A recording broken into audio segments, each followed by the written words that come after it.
자, 뭐 오늘 말씀드릴 부분들은 오스템 임플란트인데요. 이런 것들이 투자를 하다 보면 정말로 불가항력일 때가 있는 게 뭐 이런 것들이다라는 생각이 듭니다. 물론 뭐 아까 케어젠 같은 경우도 마찬가지였어요. 그것도 뭐 투자자로서는 도저히 알 수가 없는 그런 부분들이었습니다. 회사에서 뭐 중동 쪽에 수출하는 거를 뭐 먼저 계상을 했는지 나중에 계상을 했는지 투자자가 도저히 알 수 없는 거잖아요. 이 오스템 임플란트도 마찬가지였다라는 생각입니다. 이 직원이 횡령을 했죠. 그것도 참 이 관리도 문제가 있었다라고 뭐 그렇게 볼 수밖에 없는 거죠. 아니 직원 한 사람이 그 처음에 1880억이라고 했다가 나중에 2200억 정도로 늘어났죠. 자, 그렇게 횡령을 하고 있는데 이걸 어떻게 모를 수가 있습니까? 상장회사가. 그것도 시가총액이 2조나 되는 회사가. 이 회사 오스템 임플란트라는 회사도 잘한 거 없죠. 분명히 잘못한 겁니다. 관리를. 하지만 투자자는 그렇게 잘못한 거는 없다라고 보셔야죠. 왜? 그런 부분들을 회사에서 당연히 이 정도 규모 되는 회사면 당연히 관리를 잘 하고 있겠다 이렇게 생각하는 게 당연한 겁니다. 또 외국인들도 44%나 갖고 있잖아요. 자, 그래서 뭐 이런 부분들이 진짜 뭐 마른 하늘의 날벼락이다라고 뭐 볼 수 있을 텐데, 자, 뭐 지금 한번 그 내용들을 한번 보겠습니다. 자, 지금 현재 상장 적격성 실질 심사라는 걸 하고 있어요. 자, 근데 요거는 뭐 15일 동안 하는데 이 자료가 워낙 좀 방대하고 사안이 중대하다 보니까 15일 동안 하고 또 한 번 더 연장을 해서 지금 2월 17일까지 한다라고 얘기를 하죠. 자, 요거는 뭐냐 하면 지금 실질 심사를 이 기업을 상장을 폐지 대상이 되는지 이걸 실질 심사를 할 거냐 말 거냐라는 거 그걸 놓고 보는 겁니다. 자, 만약에 여기서 실질 심사 대상이 된다라면 좀 거래 정지가 좀 더 이어질 거예요. 하지만 실질 심사 대상이 되지 않는다라면 18일 날부터 아마 바로 거래가 될 겁니다. 그리고 여기서 이 17일 날 여기서 좀 그 실질 심사 대상이 된다라는 그런 결정이 났을 경우에는 이 회사에서는 개선 계획서를 15일 내에 제출을 해야 됩니다. 뭐 이거 제출이야 당연히 하겠죠. 그리고 기업심사위원회에서 20일간 심사를 해요. 이 오스템 임플란트에서 제출한 개선 계획서를 갖고 뭐 요모저모 뜯어보겠죠. 뜯어보고 20일 이내에 이 거래를 재개시킬 것인가 아니면 뭐 상장 폐지를 시킬 것인가 그것도 아니면 개선 기간을 부여할 것인가 뭐 거기를 결정을 하게 됩니다. 그래서 뭐 아마 제 생각에는 이쪽에서 좀 결정이 나지 않을까 싶어요. 거래 재개가 되지 않을까 싶습니다. 가장 좋은 시나리오는 1월 17일 날 그 적격성 실질 심사 대상이 되지 않는다라는 그런 판정이 나오면 그게 제일 좋겠죠. 자, 그럴 가능성도 없잖아 있긴 있다라고 봅니다. 왜냐하면 자, 이게 그런 부분들이 있죠. 상당히 좀 안정된 그런 재무 구조를 갖고 있고요. 지금 회수를 상당히 좀 했지 않습니까? 지금 전체 한 2,200억 정도 횡령을 했는데 뭐 1,400억 정도를 회수를 했다라고 얘기를 하니까 실제 손실은 뭐 800억 정도 된다. 뭐 요렇게 얘기를 합니다. 그리고 주식 계좌도 상당 부분 회수를 했는데 여러분들 지금 뭐 얘기가 나왔으니까 얘기인데 참 주식도 그걸 주식이라고 했는지 참 진짜 뭐 동진 세미캠을 매매를 했던데요 보니까 아이고 참 한심하게 매매를 했더라고요. 그래서 이 계좌가 크다고 좋은 게 아닙니다. 우리 그 타짜를 보면 그러죠.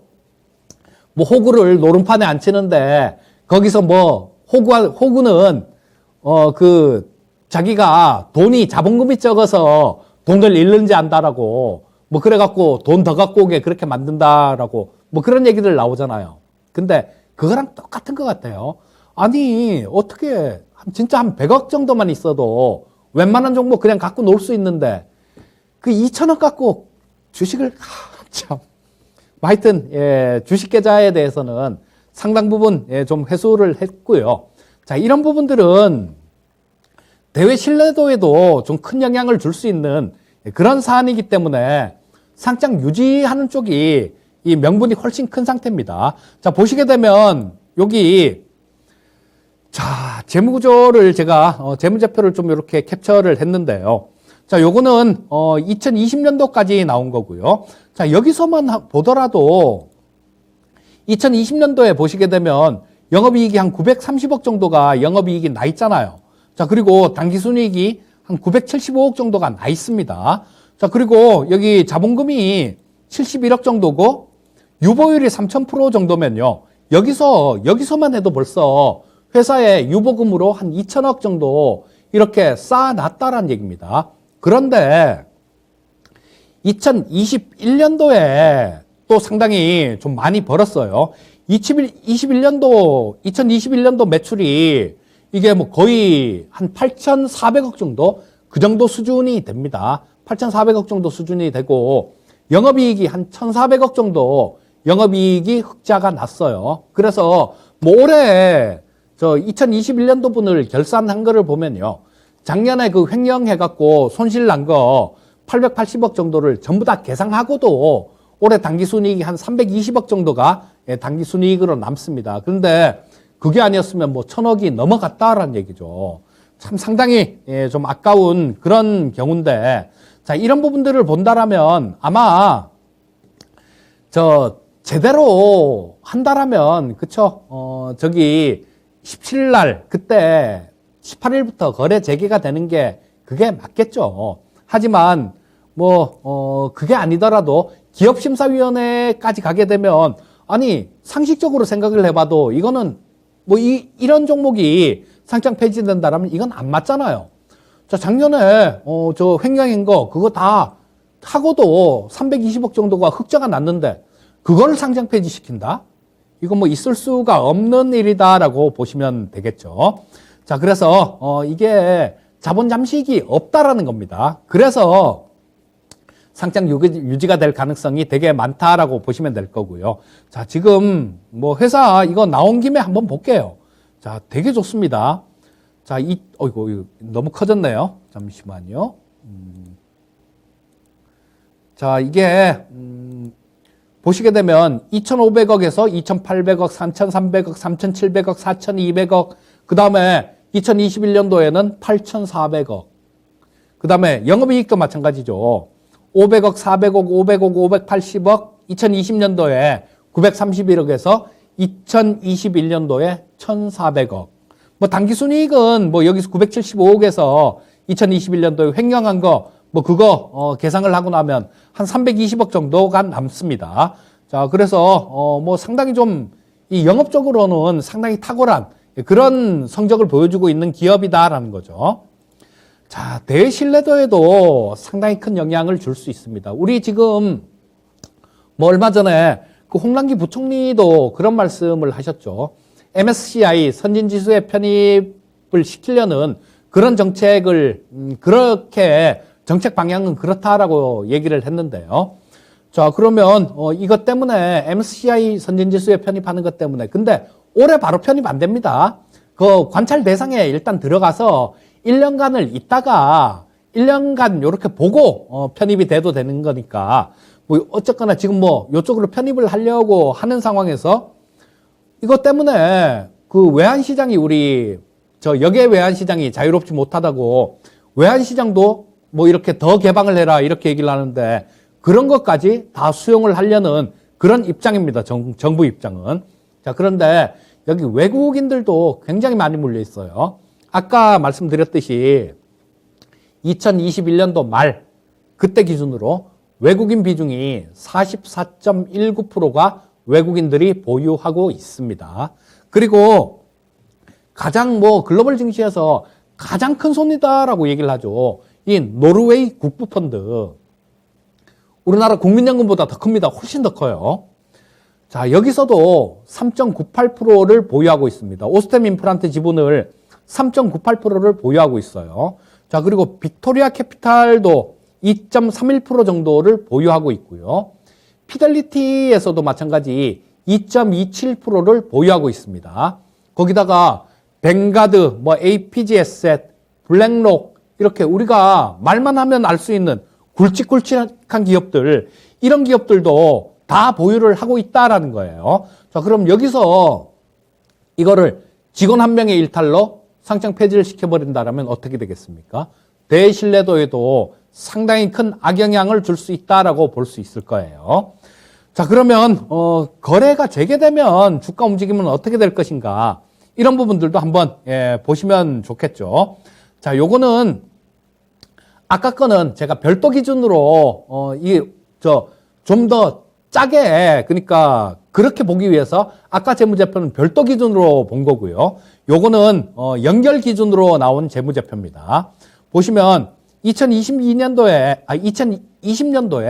6,316억 정도가 연결 기준으로는 매출액이 나왔어요. 자, 여기서는 근데 이게 여기 그 전년도 5,650억보다 한 12% 정도 늘었는데요. 이게 그냥 12%가 아니죠. 이때가 어떤 때였습니까? 이때가 전 세계 임플란트 회사들이 다 전년도보다 역성장을 하던 그 해였어요. 왜? 코로나 때문에. 2020년도에 코로나가 그렇게 창궐 했는데 누가 임플란트 하러 갔겠습니까? 저도 2020년도에 임플란트를 하려다가 미뤘어요. 미뤘다가 안 되겠다 싶어서 작년 초에 그냥 치과에 가서 그냥 했는데요. 자, 이때 유일하게 성장을 한 기업이 이 오스템 임플란트입니다. 우리나라 회사도 마찬가지예요. 우리나라 회사들 중에 2019년보다 2020년도가 실적이 늘어난 회사는 이 오스템 임플란트 한 군데밖에 없었습니다. 자, 그리고 2021년부터 2022년도에는 매출액이 무려 30%가 증가합니다. 8,229억. 30%가 8,400억이 아니었네요. 8,229억이었네요. 자, 어쨌거나 여기서는 30%가 증가하는 그런 모습이에요. 자, 그렇다면 이 장사는 굉장히 정말로 어마무시하게 잘 한다는 얘기죠.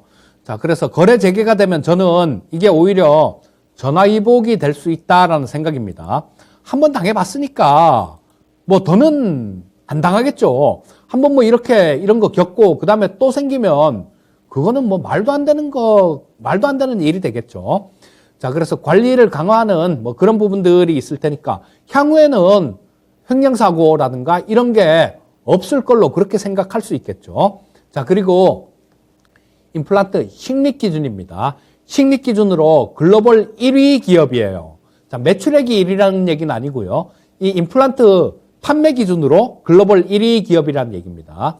자, 그리고 인구 구조에 대한 그런 수혜도 받을 수 있죠. 지금 요즘 같은 경우는 진짜 출생이 너무 작은데요. 2020년 기준으로 27만 명 정도 출생했습니다. 그리고 작년 2021년도 같은 경우도 아직까지 통계치는 안 나왔는데 그런 부분들도 크게 나아졌을 것 같지도 않고요. 그런데 지금 그 전쟁 끝나고 6.25 전쟁 끝나고 그 베이비붐 세대라 그러죠. 그런데 인구가 가장 많이 출생을 했던 시기가 1959년생부터예요. 자, 그전에도 쭉쭉쭉쭉 계속 많이 늘어서 80만, 90만 이렇게 쭉 되다가 1959년생이 100만이 넘었습니다. 그러고 난 다음에 계속 100만을 넘어요. 계속 한 해 출생자 수가 계속 100만을 넘다가 1965년생이 99만 명이고요. 그 다음에 66년생부터 시작해서 또 100만 명이 넘습니다. 그게 71년생까지 100만 명이 넘어가요. 그리고 72년생이 98만 명, 그 다음에 99만 명, 97만 명, 이런 식으로 조금씩 이렇게 떨어지는데요. 자, 이 인구 구조가 여러분들, 며칠 전에 피부과 관련되는 그런 질문을 받았는데요. 사실 피부과 돈이 없으면 안 갈 수도 있잖아요. 안 갈 수도 있고, 그런데 특히 여성분들 같은 경우는 그렇잖아요. 이거 젊은 분들 같은 경우는 젊은 분들도 이가 안 좋은 분들이 굉장히 많아요. 이빨 빠져갖고 그냥 살 수 없지 않습니까? 그리고 저도 마찬가지로 이게 이빨 임플란트 한 거 이게 없다라면 아이고 이 TV 방송 나오겠습니까? 못 나오죠. 그래서 이런 부분들은 지금 거의 필수로 돼가고 있는 그런 상황입니다.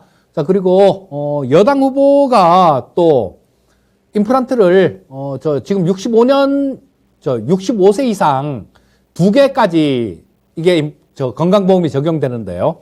이걸 4개까지로 확대를 한다라는 뭐 그런 정책을 발표를 했고요. 자, 그 다음에 가장 중요한 건 이거다라고 봅니다. 자, 매출 기준 세계 1위 기업이 임플란트 업체 중에 스트라우만이라는 기업입니다. 이거 스위스 기업이죠. 근데 이 회사의 매출이 연간 2조 5천억 정도가 나옵니다. 근데 오스템 임플란트가 2021년도 기준으로 8,200억이 나왔잖아요. 그러면 매출 기준으로 따지면 약 3배 정도? 그 정도 이 스트라우만이 많네요. 오스템 임플란트보다.